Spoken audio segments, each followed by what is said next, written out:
It is that time of the year once more where Quaggan, Skrit and Charr alike dress up as ghosts and pirates.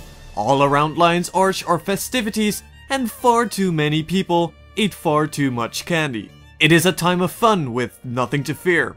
Or is it? There was once a man in Kryta known for his jokes and his insanity. Prince Oswald Thorn was even as a child obsessed with trickery and cruelty, feeding peppers to animals that may or may not have as a result trampled other children in panic. His older brother, Ewan Thorn, often protected him and denied claims of Oswald's cruelty. That is, until one day Oswald tricked him into a giant spiderweb to be killed. Now heir to the throne, all he had to do was remove his father, and after which he was crowned as King Oswald Thorn of Kryta, though he is more commonly known simply as the Mad King. As Kryta suffered a severe famine, Thorn instead held exquisite banquets for his fellow noblemen. Caring little for his people, he often had villagers and so-called traders alike skinned alive or hanged, after which he would place pumpkins on their heads. The Mad King was also quite fond of traveling and marrying.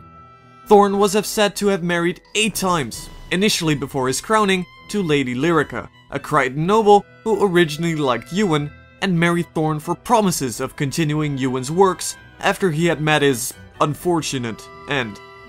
It however wasn't meant to be, and throughout his reign he had numerous brides which generally didn't meet a very nice end. One such bride was called Zola. Zola married Thorn not quite out of free will after the Mad King had kidnapped her father. Then one day she ended up being burned alive, on orders of Thorn. Eventually the people of Kryta grew tired of him abusing power, assassinating brides, starving the common folk, and most of all his terrible jokes. In 825, about 500 years ago, his cruel and insane rule was brought to an end when an enraged mob ambushed him.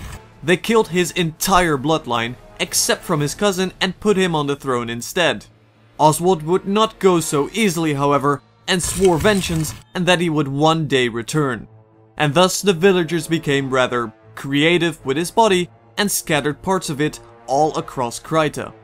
Oswald wasn't lying when he said that he would one day return, and one day is exactly what he is getting. As Halloween approaches every year, his influence seeps through into Kryta. Portals appear to his domain. This mad realm is located within the underworld, and a series of seals restrict him from returning completely and allow him to only return to Tyria for one day. However, his lunatic court attempts to break these seals so that the now undead King Oswald can return and roam Tyria all year long. One of these seals has already been broken, namely when Princess Selma took the throne. So be careful when encountering one of these haunted doors, for the candy-like elementals that walk through are not to be taken lightly. Not to mention the dangerous games that might await you once you enter.